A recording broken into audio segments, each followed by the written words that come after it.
Assalamualaikum warahmatullahi wabarakatuh. Perkenalkan, nama saya Audi Rifki Muhammad dengan NIM 220 101 303 1101 dengan kelas Teknik Elektro 5C jurusan Pembangkit Tenaga Listrik. Pada kali ini saya mengambil 4 buah analisa jurnal. Yang pertama, saya mengambil satu jurnal dengan judul MPPT menggunakan algoritma particle swarm optimization dan koloni laba buatan. Nah, di mana permasalahannya dengan masalah yang dihadapi yaitu kurangnya energi PV yang rendah dan suhu yang mempengaruhi energi PV tersebut. Dengan tujuan penelitian ini untuk mengetahui pelacakan titik daya maksimum MPPT serta mendapatkan efisiensi yang baik dan tingkat akurasi yang tinggi dengan berbagai sumber-sumber data, yaitu A. Perancangan sistem, B. Fotovoltaik, C. Bus converter, dan D. MPPT dengan algoritma PSO. Metode penelitian ini sendiri menggunakan bus converter yang dioptimalkan dengan algoritma particle swarm optimization dan atypical P colony.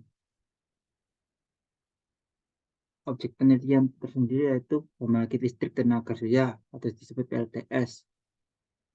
Dari analisa tersebut, hasil penelitiannya adalah dengan metode bus converter tanpa menggunakan MPPT dengan algoritma optimasi PSO dan EBC menghasilkan daya keluaran yang lebih baik. Namun dari dua algoritma yang digunakan dalam makalah ini diperoleh hasil bahwa algoritma PSO menghasilkan daya keluaran yang lebih baik daripada algoritma EBC.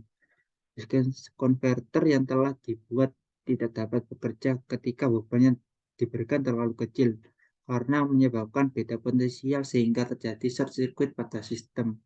Dari permasalahan tersebut diharapkan penelitian selanjutnya mengenai perancangan dan pembuatan konverter dapat dilakukan dengan keseragaman nilai komponen agar tercapai hasil sesuai yang diinginkan dan ketahanan konverter yang lebih baik. Dari analisa jurnal tersebut, kelebihan penelitian ini dapat mengoptimalkan daya keluaran PV dengan menggunakan bus converter dan mampu melakukan pengoptimalan menggunakan algoritma PSO. 2. Analisis kekurangan penelitian. Pertama, menggunakan bus converter dan melakukan pengoptimalan dengan algoritma EBC, hasil yang didapatkan lebih buruk dibandingkan dengan menggunakan bus converter dan algoritma PSO. Saran dan analisa terkait dengan metode MPPT. Dengan adanya pembahasan tentang pengaruh MPPT menggunakan algoritma particle swarm optimization dan atypical colony, pengoptimalan daya keluaran PV menggunakan bus converter dan algoritma particle swarm optimization dan atypical colony. Mana analisa saya terkait pengembangan metode MPPT ini dengan menggunakan bus converter akan lebih membantu dalam melakukan pengoptimalan terhadap daya keluaran PV serta menggunakan algoritma particle swarm optimization menghasilkan outputan yang lebih baik jika dibandingkan dengan algoritma ABC, Artificial Bee Colony. Pada jurnal kedua ini dengan judul Optimization of Maximum Power Point Tracking dengan menggunakan metode PNO fusi, NIC fusi algoritma on photovoltaic. Pada masalah penelitian tersebut, masalahnya adalah terkait dengan pembangkit listrik yang tidak mencukupi dengan efisiensi daya yang rendah, oscilasi yang tinggi, dan pelacakan daya yang sangat lambat. Oleh karena itu, untuk mengatasi masalah ini, pelacakan titik daya maksimum MPPT telah digunakan. Dengan tujuan penelitian untuk mencari nilai MPP atau power point, maksimum power point, dan titik daya maksimum dan kurva karakteristik daya dan tekanan input PV pada aplikasi surya. Dengan sumber-sumber data, desain PV nilai parameter, desain titik daya maksimal, dan C model perturb and observation, D model IC, dan E model PNO fusi MPPT. Dan metode penelitian yang digunakan dalam penelitian ini adalah dengan kombinasi antara model PNO fusi MPPT dan model IC fusi MPPT. Dengan objek penelitian, pengujian dengan menguji karakteristik solar cell, pengujian maksimum power point tracking MPPT, dan menguji pengaruh iridiasi dari perubahan suhu terhadap algoritma BPT.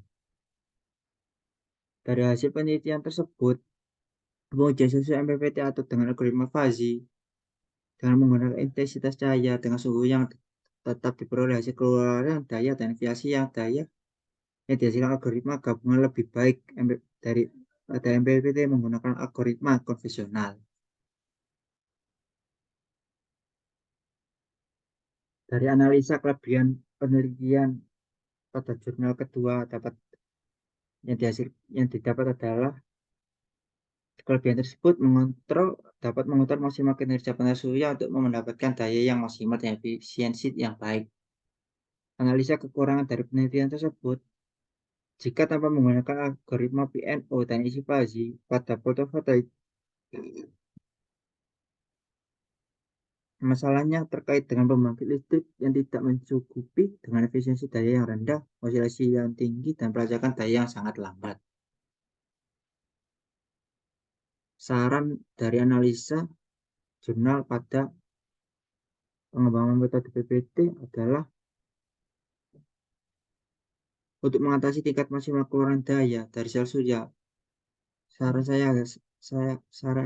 saya adalah daya yang dikeluarkan dapat mencapai daya maksimum dengan efisiensi yang dihasilkan harus memadai. Selanjutnya, dengan metode yang digunakan dalam penelitian ini adalah dengan menggunakan metode kombinasi antara PO fuzzy dan IC fuzzy. Pada jurnal ketiga dengan judul analisa teknik pelacakan titik daya maksimum untuk sistem fotovoltaik, permasalahan yang didapat adalah memastikan sistem fotovoltaik beroperasi dalam kondisi titik daya maksimum dengan pemodelan sistem fotovoltaik untuk berbagai radiasi dan temperatur. Dari tujuan penelitian ini menganalisa dan mensimulasikan untuk menghasilkan tegangan dan daya yang optimal dari sistem PV oleh konverter penambahan DC ke DC dengan memodulasi duty cycle. Sumber-sumber data tersebut dengan yang didapat adalah pemodelan sel surya, B. Konverter bus DC ke DC MPPT, dan C. Pengontrolan logika fuzzy. Dengan metode penelitian yang menggunakan proses fuzzy, misalkan bahwa setiap variabel yang digunakan dalam mengilustrasi aturan kontrol untuk diberikan dalam bentuk skrip. Aduan referensi fuzzy. Prosedur yang merancang pemetaan dari inputan yang diberikan ke outputan menggunakan logika fuzzy. 3. Producer diversifikasi menggunakan crisp output dari FVLC. 4. Teknik MPPT yang menggunakan fuzzy logic dan instrumental conditions. Pada objek penelitian adalah pembangkit listrik makers surya. Dari hasil penelitian didapat dari kedua MPPT tersebut diverifikasi dengan mengoperasikan dalam kondisi lingkungan standar dan membandingkan tegangan keluaran sistem PV. Didapat hasil tersebut adalah memiliki karakteristik atau satu non-linear dan hanya titik operasi khusus untuk sistem PV dengan daya keluaran maksimum. Karena itu pentingnya untuk memilih teknik MPPT. Pada analisa dari jurnal ketiga tersebut tentang pengontrolan MPPT yang didapat kelebihan tersebut adalah dapat mengontrol MPPT untuk memanfaatkan daya yang diperoleh secara optimal. 2. Kekurangan penelitian. Tanpa menggunakan logic fuzzy, maka sistem PV beroperasi dengan sedikit perawatan bebas dari polusi. Saran yang saya berikan dari analisa yang terkait dengan pengembangan metode MPPT. Dengan adanya pembahasan tentang pengaruh MPPT, saran saya adalah untuk memanfaatkan daya yang diperoleh secara optimal, didapatkan beberapa titik perhitungan MPPT yang telah dikemukakan. Teknik-teknik ini dapat diklasifikasikan dengan konvensional seperti mengganggu dan mengamati konduktance intelektual atau kecerdasan seperti jaringan saraf dan logika fasi. Terakhir, dari analisa jurnal saya, pada variabel analisa dengan judul kontrol pelacakan titik daya maksimum menggunakan jaringan neural untuk sistem fotovoltaik. Permasalahan tersebut adalah masalahnya mengatasi efek polusi dan pemanasan global dengan menggunakan sistem fotovoltaik. Nah, di mana tujuan penelitian ini untuk memecahkan masalah untuk menghasilkan energi yang bersih dan efektif atau masalah lingkungan dengan menggunakan energi terbarukan dengan sistem fotovoltaik. Dari mana sumber-sumber tersebut didapatkan A. Dengan gangguan dan pengamatan BNO, B. MPPT menggunakan jaringan saraf tiruan, dan C. Database pelatihan dan pengujian GST yang digunakan. Dengan metode penelitian dengan menggunakan algoritma perturb dan observers BNO dan menggunakan logika basi. Objek penelitian tersebut sendiri sama halnya dengan empat jurnal tadi atau pembangkit listrik tenaga surya PLTS. Hasil penelitian tersebut didapatkan dengan dua pengontrolan LPT di bawah variasi dengan kondisi insolasi yang suhu yang cepat dapat mengkonfirmasikan keefektifan pengontrolan LPT yang diusulkan, baik dalam efisiensi dan waktu respon yang cepat. Hasilnya dapat didapatkan di sekitar titik daya maksimum dan implementasi yang mudah adalah dengan keuntungan utama dari pengontrolan LPT yang diusulkan ini memiliki waktu konversi yang lebih baik daripada teknik PNO yang konvensional. Dari analisis bagian penelitian tersebut, teknik pelacakan titik daya maksimum jaringan saraf tiruan dapat diusulkan dengan memberikan respon yang lebih cepat daripada teknik perturb dan observasi konvensional di bawah variasi kondisional operasi yang cepat. Kekurangan dari penelitian pada jurnal keempat ini adalah masalahnya osilasi dan konversi yang terjadi pada titik tertentu selama pelacakan. Saran bagi saya untuk pengembangan metode MPPT dengan neural network ini supaya sering diterapkan dalam komputer DC-DC yang umumnya digunakan sebagai rangkaian MPPT, diagram tipikal koneksi MPPT dalam sistem fotovoltaik. Salah satu algoritma MPPT yang paling populer adalah metode perturb dan observasi PNO. Dari keempat jurnal tadi, saya mensimulasikan rangkaian yang saya coba pada aplikasi MATLAB Simulink yang saya rangkai pada jurnal yang saya ambil dan saya rangkai pada jurnal kedua tentang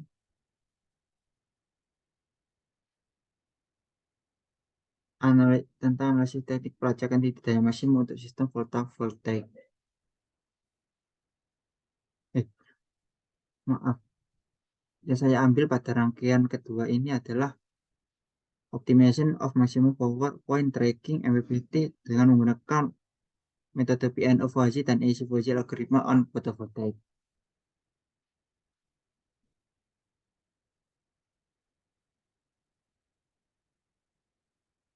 Nah, di mana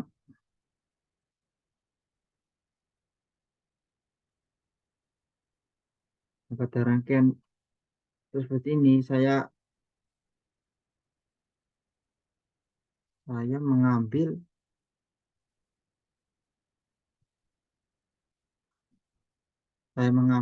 dua saya mengambil rangkaian pada jurnal kedua yaitu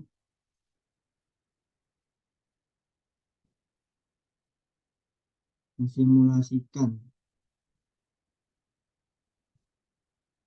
blok Simulink, IC Fuzzy dan menggunakan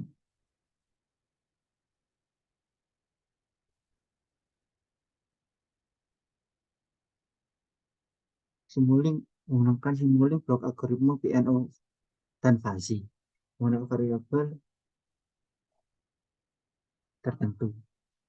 Nah, di mana pada rangkaian tersebut ketika diinputkan ketika konstanta diinputkan sebesar min 1 dan konstanta kedua diinputkan satu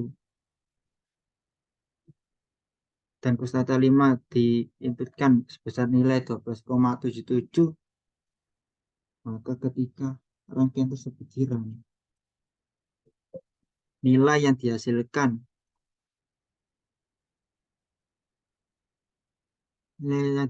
akan mendekati nilai yang dihasilkan hampir sama dengan hasil simulasi sel yang ada pada jurnal tersebut. Berarti ini membuktikan bahwa hasil yang di MATLAB dengan pengujian pada MPPT efektivitasnya sebesar 99%. Walaupun nilai yang diuji pada MATLAB saya hanya hampir sama sekian persen.